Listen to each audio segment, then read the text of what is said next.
Hola, ¿qué tal amigos? Comienza su programa Manantial de Vida, recordándote que Manantial de Vida se fundamenta en el Proverbio 16:22. Y qué bueno es poseer un manantial de vida. Pero ¿qué es un manantial de vida? Todo el entendido posee un manantial de vida. ¿Y quién es el manantial de vida? Manantial de vida es nada más y nada menos que Jesucristo. Y hoy verdaderamente que tenemos un manantial de vida. Nuestro invitado en el día de hoy, a propósito de celebrarse en nuestro país, en el mundo, la Semana Mayor, vamos a tener un mensaje con el pastor Manuel Silverio Bello. Manuel Silverio Bello, que es una persona, un excelente invitado y un siervo a carta cabal del Señor Jesucristo.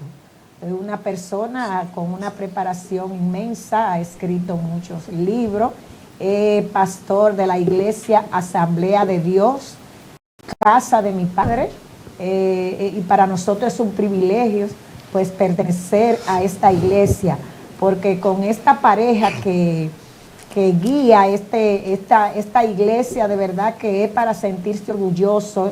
¿Y por qué digo que es para sentirse orgulloso? Porque son dos personas de Dios, dos personas que aman a Dios, con una familia que ama a Dios y una persona sumamente preparada en la palabra de Dios. Y con él vamos a dejarle en el día de hoy, que a propósito de celebrarse el día de hoy, Jueves Santos, ustedes saben que en estos días pues es propicio porque la familia pues se quedan en los hogares, unos se van de viaje, otros se quedan. Y qué bueno si usted está ahí aprendiendo de la palabra de Dios y lo que son estos días, porque estos días es para meditar y para reflexionar sobre la crucifixión y muerte de nuestro Señor Jesucristo.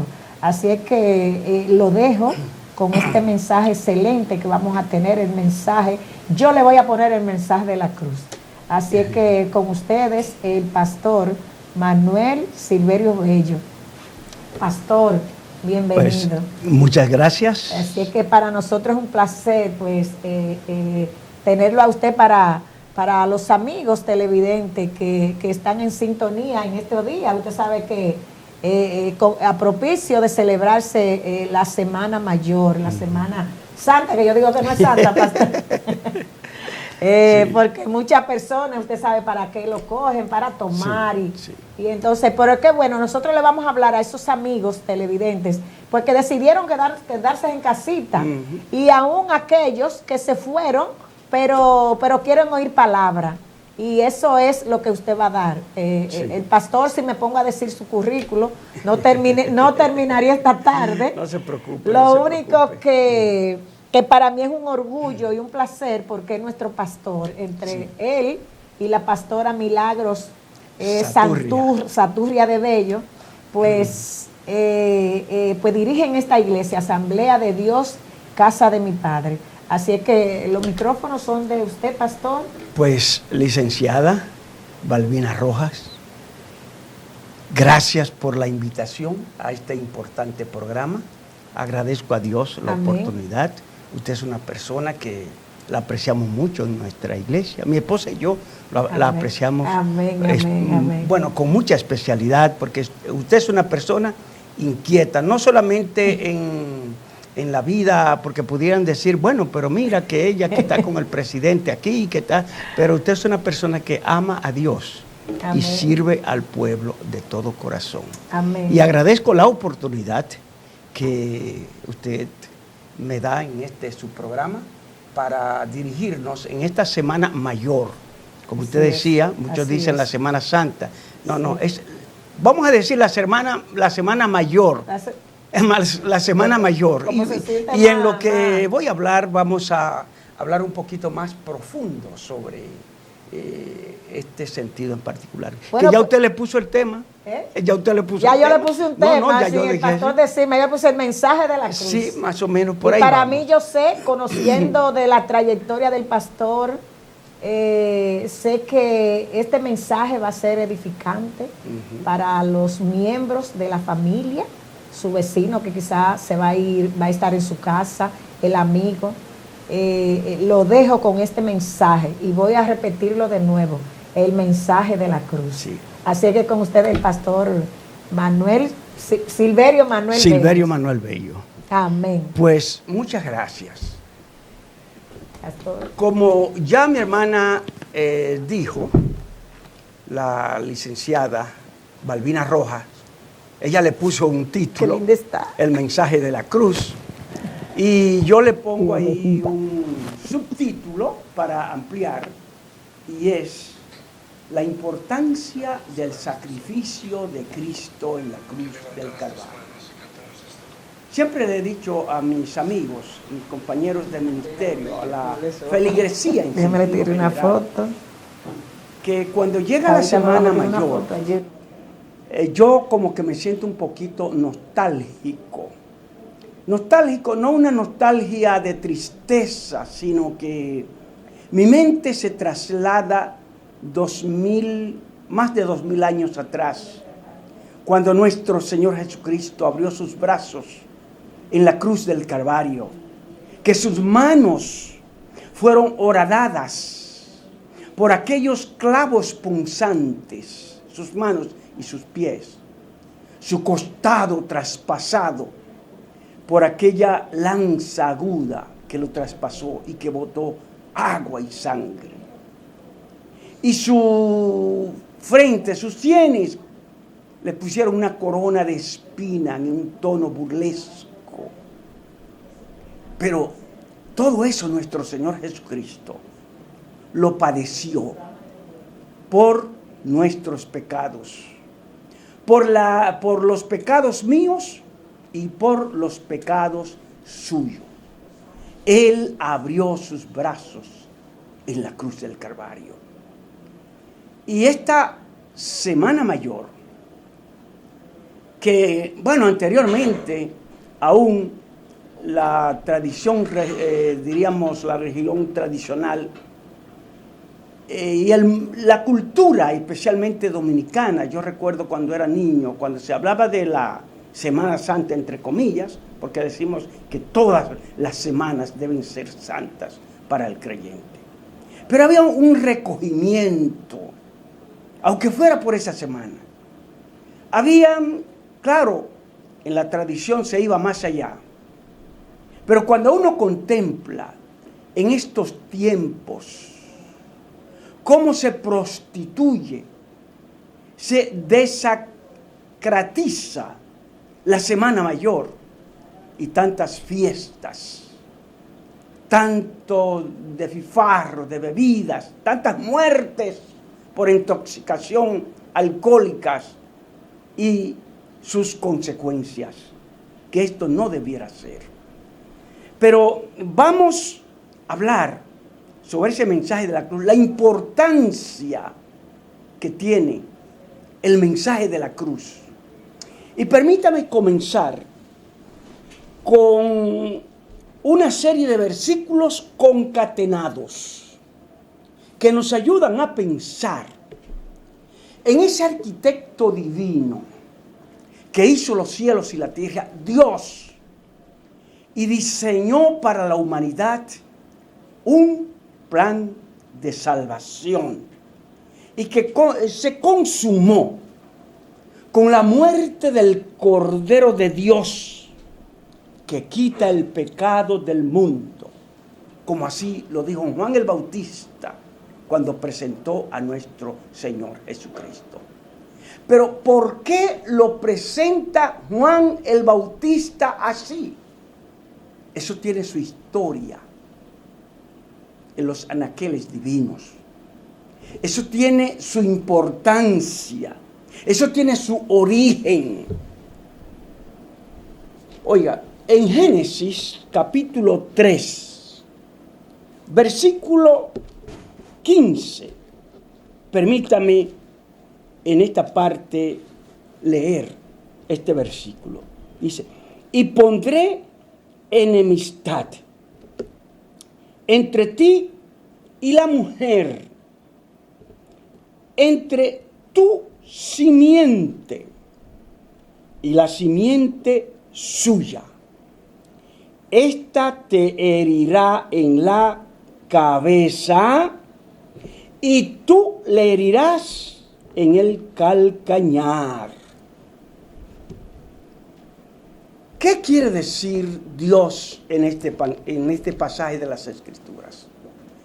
Cuando Dios creó a la primera pareja humana, Adán y a Eva, en la dispensación de la inocencia, Adán y Eva, creados por Dios, que dicho sea de paso, Adán y Eva fueron creados para no ver muerte jamás. Fíjense que cuando Dios creó a Adán, Adán podía caminar con Dios, tomado de la mano. Podía mirarlo a los ojos. Podía conversar con él. Podía sentir su calor. Había una intercomunicación y una interrelación tan bonita, tan perfecta, porque no había pecado.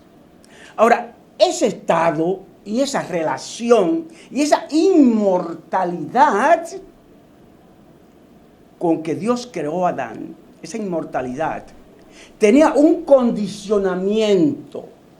Y ese condicionamiento estaba fundamentado en la obediencia que Adán debía mantener, sostener y siempre mantener delante de Dios. Por eso porque Dios no creó al hombre como un robot para ponerlo ahí en el jardín del Edén para obedecer leyes como si fuera una máquina. Dios puso en el hombre el libre albedrío, que quiere decir el derecho de escoger entre el bien y el mal.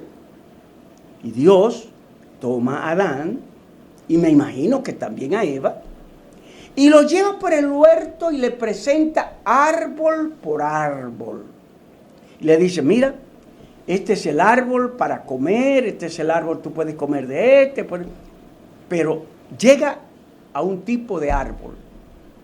No nos dice la Biblia cómo se llama, si era pera, manzana, lo que sea. El árbol prohibido. El árbol del conocimiento del bien y el mal. Y mire qué popular, vamos a decir, fue Dios. Qué condescendiente fue Dios. Qué democrático. Dios le dice, mira Adán, de todos los árboles del huerto, tú puedes comer.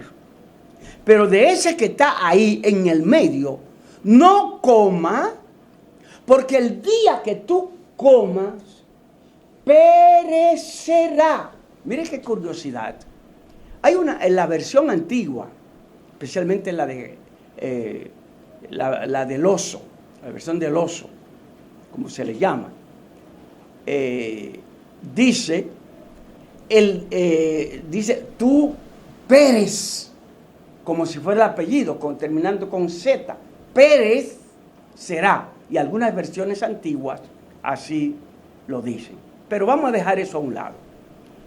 Lo que indica ahí que Dios le estaba diciendo, mira Adán, toda la felicidad que tú tienes, todo lo que hay en el huerto de Edén, la felicidad, depende de esa obediencia. Y el día que tú comas de ese árbol, se va a acabar todo. Entonces, Dios lo puso a escoger. Y claro está, Eva se dejó engañar de la serpiente antigua. Muchas veces se culpa a Eva de la causa del pecado. Pero fíjense bien que cuando Eva come del árbol, que no era en ese caso que tuvieron relaciones sexuales como enseñan por ahí. No, no fue eso. Era un árbol prohibido. Era un foco de obediencia, un lugar de prueba. Fuera como fuera, llámese como se llame, que no debía comer. Entonces, fíjese bien, cuando la serpiente, Satanás, le hace la propuesta, Eva comió primero y no pasó nada. Fue cuando Adán comió de ese árbol que entonces se dio cuenta.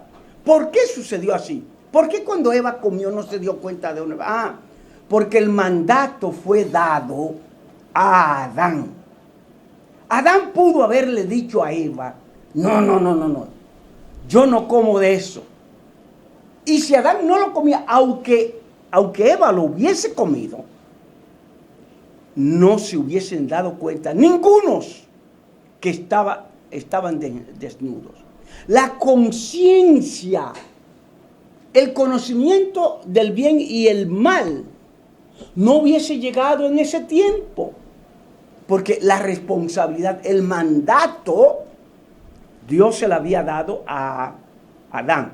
Ahora no vamos a exonerar completamente a la mujer, pero la mujer fue el instrumento para Adán caer, así como el árbol prohibido para la mujer, o la fruta diríamos, fue el medio de atracción que tomó Satanás. Eso tiene un mensaje muy bonito, que debemos nosotros cuidarnos de nuestros instintos, de nuestros apasionamientos, de nuestros deseos, de las cosas en que más confiamos, porque así nos descuidamos, fácilmente podemos caer en el fracaso. Pero dejemos ahí, fíjese, cuando Dios le da aquí la sentencia a la serpiente antigua, al diablo, a Satanás, el Señor lo reprenda, pues le dice eso: pondré enemistad, así lo dice el 15, entre ti y la mujer. Esa enemistad entre la mujer y entre Satanás, pero dice, y entre tu simiente y la simiente suya, quiere decir entre la simiente de la serpiente antigua y la simiente de la mujer. Y mire cómo dice la otra parte: esta te herirá en la cabeza y tú le herirás en el calcañar, en los talones de los pies, en los jarretes, como decimos en los campos. En mi campo se decía así, en el jarrete, ¿verdad? Ahora, aquí nos aparecen dos tipos de heridas. Una herida que no es mortal, porque este pasaje que se le llama también el prototipo del Evangelio.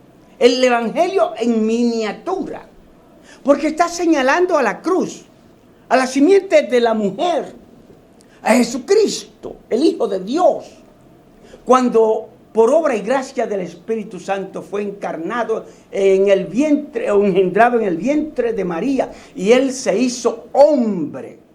Jesucristo, 100% hombre, pero 100% Dios, o como decía, 100% hombre, pero 100% Dios, pero 100% hombre. La herida que dice aquí, que le iría a hacer Lucifer a la simiente que se está refiriendo a Cristo, se la hizo en el Gólgota, en la cruz del Calvario. Pero la herida de Satanás a Cristo, como era en los pies, una herida o en el calcañal, no era una herida mortal. Pero la herida mortal que Cristo le dio a Lucifer, a Satanás, en el Gólgota, en el Calvario, fue una herida mortal, porque él le pisó la cabeza. Y está hablando en un lenguaje figurado, pero representa en lo absoluto el valor, la importancia del sacrificio bendito, sacrosanto, glorioso, que el Hijo de Dios hizo por nuestros pecados. Y ese versículo salta a Isaías 53:5, un versículo que me conmueve, un versículo que me mueve, porque cuando este pasaje escrito por el profeta Isaías, que también se le llama el Evangelio del Antiguo Testamento, inspirado por el Espíritu Santo de Dios, inspirado por Dios mismo, Dios dice a través de este profeta: mas el herido fue por nuestras rebeliones, molido por nuestros pecados. El castigo de nuestra paz fue sobre él, y por sus llagas fuimos nosotros curados. Este es un pasaje maravilloso, porque verdaderamente nuestro Señor Jesucristo en la cruz del Calvario derramó su sangre. Como dice Dios a través de el libro de Levítico, que sin derramamiento de sangre no se hace remisión de los pecados. Por esa razón, cuando Dios fue a liberar al pueblo de Israel del yugo de servidumbre del malvado faraón, en la plaga número 10, Dios le da una orden a Moisés, y estamos hablando de la cruz. Le da una orden a Moisés que agarrara un cordero, que ordenara a la familia, a toda la familia de Israel, que tomaran un cordero de un año, un cordero sin mancha. Todo es una sombra, un símbolo, un tipo de nuestro Señor Jesucristo. Sin mancha está representando la pureza inmaculada, la inmaculada naturaleza de nuestro Señor Jesucristo, sin mancha. Un año porque verdaderamente en el tiempo mismo que nuestro Señor Jesucristo, que ya en la cultura hebrea estaba listo, o de Israel, una persona, un joven, para comenzar su trabajo en la vida pública, en ese mismo año, Cristo comenzó su ministerio, y debemos nosotros considerar esta parte. Dios le manda a Moisés a que sacrifique ese cordero. La carne se la iban a comer asada. Ahí iba a tener toda la sustancia, todo su sabor, pero como que había un contraste con hierba amarga. Esto representaba también, bueno, primero el cuerpo de Jesucristo, inmolado por nosotros en la cruz del Calvario, y la hierba amarga, los sufrimientos. Pero los sufrimientos que tiene el creyente cuando se convierte a Cristo Jesús. Y en ese momento, en el devenir del tiempo, en el proceso de esa experiencia, hay a veces experiencias en la vida cristiana que son amargas, que son duras. Hay momentos que la vida nos golpea inclementemente. Hay momentos que los vientos huracanados soplan queriendo desarraigar nuestras vidas del cimiento mismo de nuestro Señor Jesucristo. O sea, la vida cristiana, hay victoria, pero está asociada con pruebas, con lucha. Ok, la sangre de ese cordero iba a ser, con ella se iba a tintar los dinteles. Cuando el ángel de la muerte pasara en la noche, iba a ver esa sangre que estaba ahí marcada, y con eso iba a decir, bueno, aquí hay un hijo de Dios. Mire, no era que literalmente o físicamente el ángel necesitara esa señal, porque divinamente él podía percibir donde quiera que hubiera un hijo de Dios, una familia de Dios. Pero fue la parte humana, la parte física, la parte ahí, la marca que debía haber, el sacrificio que el humano debía hacer, y el sacrificio humano también, de que estaba señalando a Cristo Jesús, al que murió en la cruz del Calvario. Entonces llegó la noche, el momento, la noche, la hora que fuera. La muerte tocó, llenó de luto toda la familia egipcia. Llanto por todos los lugares, desde el animal, desde el hijo de la persona menos, de la familia menos importante, hasta el hijo del faraón. Pero ninguna muerte donde estaba la sangre, en los dinteles. ¿Por qué no hubo muerte? Primero, porque esa familia obedeció. Si hubiese habido una familia hebrea que no hubiese obedecido, no se salva. Por eso es que la salvación en Cristo Jesús es por obediencia, por creer en Jesús como único y suficiente Salvador. Se salvaron. Entonces, yendo a la cruz, nuestro Señor Jesucristo fue, mire, para nuestro Señor Jesucristo fue lo más duro.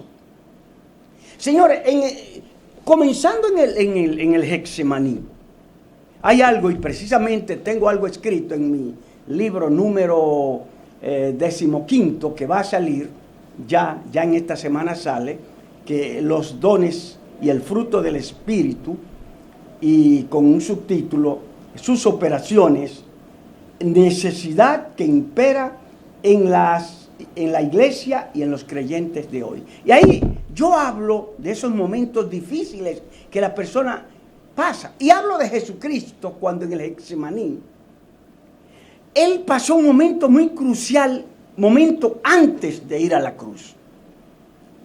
Cuando él ora en su agonía y dice, Padre mío, si es posible, pase de mí esta copa.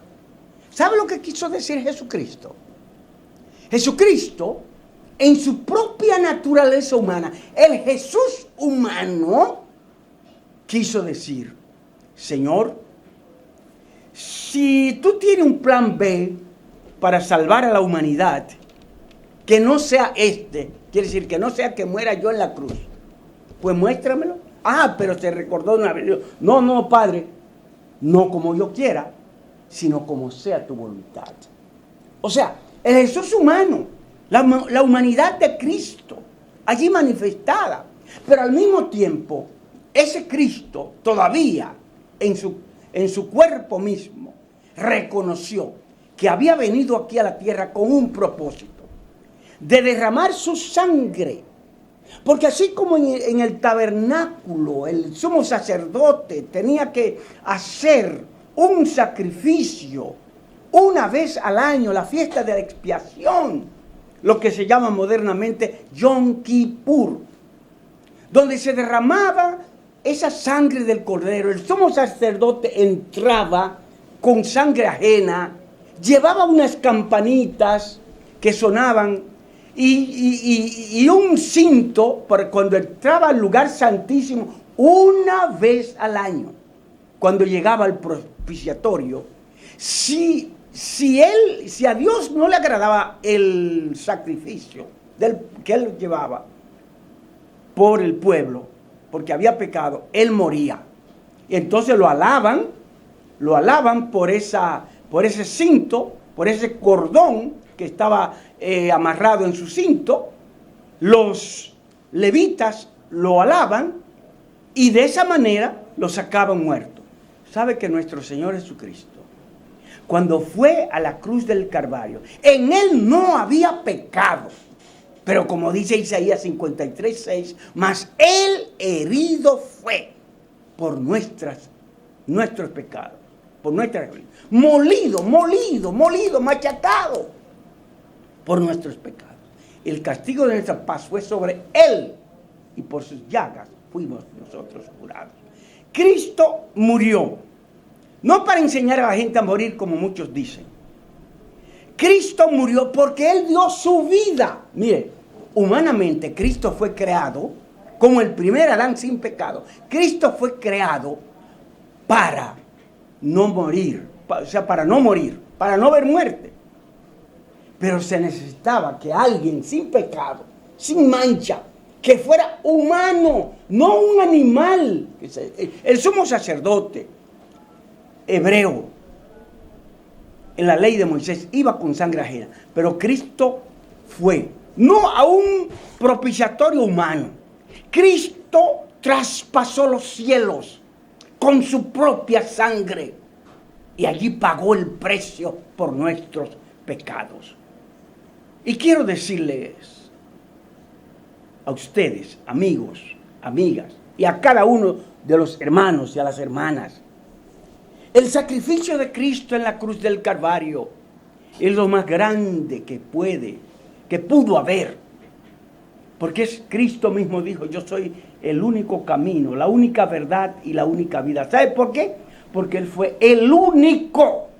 La salvación que tenemos en Cristo es única y exclusivamente en Él, por Él y a través de Él. Porque nadie más sufrió la cruz como lo hizo Él por nuestros pecados. Y esto debe movernos a nosotros a reflexión y pensar que tenemos en Él un gran Salvador, un gran Señor. Pero mire, la salvación no está solamente en la cruz. Si Cristo solamente hubiese muerto en la cruz, como dice el apóstol Pablo, si Cristo no hubiese resucitado de entre los muertos, nuestra fe, nuestra creencia hubiese sido vana. Pero Cristo no se quedó sepultado en la cruz, o sea, crucificado en la cruz. Por eso, en una de mis poesías, mi primer libro que yo escribí fue de poemas, y en el año 1986 escribí ese libro. Pero muchos años antes, yo escribí una poesía titulada La muerte redentora. Y no la voy a decir completa, pero solamente voy a decir la última estrofa de esa poesía, porque ella se llama Muerte Redentora. Y me mueve mucho. Por eso dije en el principio que me siento como nostálgico cuando pienso en la Navidad. No es que sienta tristeza, no es que sienta... Porque nuestro Cristo no está en la tumba. Está sentado a la diestra de Dios. Ese Cristo viene pronto. Entonces, en esa última estrofa, yo me puse a contemplar, a visualizar. Me inspiré en ese sacrificio de Cristo. Y entonces, en esa última estrofa, digo, al ver allí su cuerpo muerto, el diablo estaba contento, creía que había vencido, pero al tercer día la tumba quedó vacía. Jesús fue resucitado y el cobarde Satán quedó allí derrotado. Aleluya. Y ahí termina. Y eso es una gran realidad. Con la resurrección de Cristo quedó la derrota total de Satanás. Y a mí me inspira también el himno número 53, que aunque se piensa que es un himno muy tradicional, pero escrito por R.E.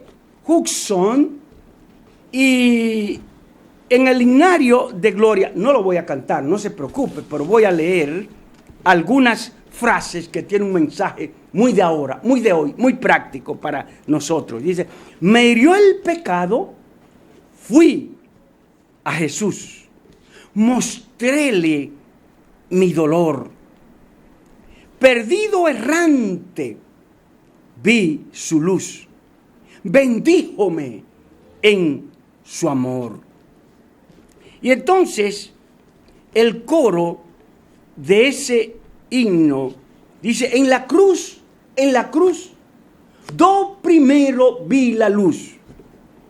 Y es una gran realidad. Y las manchas de mi alma yo lavé.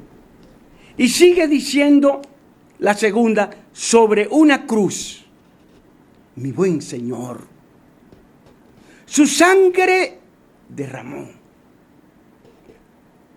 por este pobre pecador, a quien así salvó. Y vuelve otra vez la otra estrofa: venció la muerte con poder y al cielo se exaltó. Y va ahí hablando y sigue diciendo, y es una gran realidad. Debemos nosotros como creyentes amar la cruz. La Navidad debe ser un tiempo para que los creyentes meditemos en el Señor. Para el que no conoce a Cristo como único y suficiente Salvador, medite en Dios. Para que el político piense en gobernar con justicia. Para que las personas que representan el poder en todos los ámbitos de la vida practiquen. Y piense también que hay que darle cuenta a Dios. Muchas personas hablan que sí que aman a Dios. Y me gusta un pensamiento que dijo un gran escritor, poeta y todo de siglos de mucho tiempo, Tomás Kempis.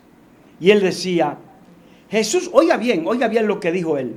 Jesús tiene muchos amantes del reino de los cielos. Oh, todo el mundo quisiera el reino de los cielos. Y habla del reino de los cielos.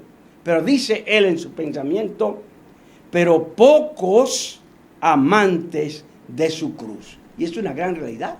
Muchos hablan del cielo, de la gloria, de todo. Pero hablar de la cruz de Cristo, eso como que pesa mucho. Sin embargo, sin cruz no hay redención. Sin cruz no hay perdón de los pecados. No simplemente una cruz, un crucifijo, donde es simplemente un símbolo. Oiga bien, la cruz era la condena más terrible que en el Imperio Romano se le daba a un reo.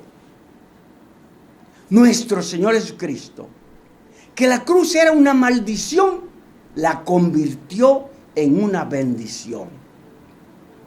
Pero no podemos nosotros quedarnos creyendo simplemente en el metal de la cruz o en el madero. Eso debe llevarnos al que murió en la cruz, al que resucitó de entre los muertos, al que ascendió al cielo y un día va a venir a levantar su iglesia, o que el que muere sin Cristo no habrá salvación en ningún momento. Pero el que le recibe como único y suficiente Salvador, desde que sus ojos se cierran, ahí viene y se abre esa cortina de la eternidad, esa felicidad, esa vida eterna. Amigo, amiga, la Navidad, o sea, diríamos aquí hablando, porque la Navidad es el nacimiento, y la Pascua, que quiere decir pasar de largo, la muerte de Cristo en la cruz del Calvario, debe ser un momento para reflexionar nosotros en ese sacrificio y entender que hay oportunidad, mientras vivamos aquí en la tierra, de una reconciliación con Dios. Y con una reconciliación con Dios, Dios puede cambiar los problemas de su vida, los problemas de mi vida, como lo ha hecho. Dios puede cambiar los asuntos en su hogar, en su familia. Dios puede cambiar todas las cosas que no anden bien. Dios puede enderezar todo lo que está torcido en su vida, en mi vida, en mi familia, en su familia. Él lo ha hecho en mí. Mi esposa y yo tenemos 4 hijos. Todos están envueltos en el ministerio. Aman al Señor. Porque eso es lo que la familia dominicana necesita hoy. Entronizar a Cristo como dueño y Señor de su vida. Dueño y Señor del hogar. Dueño y Señor de la familia. Y en el estado y en todo lugar que Cristo sea la guía por excelencia en todo. Que el Señor les bendiga amplia y ricamente y recuerde muy bien, el Cristo que murió en la cruz sigue con los brazos abiertos, pero no crucificado. Con los brazos abiertos, vivo y activo, llamándolo a usted. Él le dice, ven a mí, vengan a mí, todos los que están trabajados y cargados, y yo les haré descansar. Estas han sido las palabras para esta Pascua de su pastor, del pastor Silverio Manuel Bello Valenzuela. Espero que Dios haya hablado a su vida, así como ha hablado a mi vida. Muchas gracias. Y Dios le bendiga a usted, bendiga a su familia y bendiga a todos los suyos en el nombre del Cristo que murió en la cruz. Amén.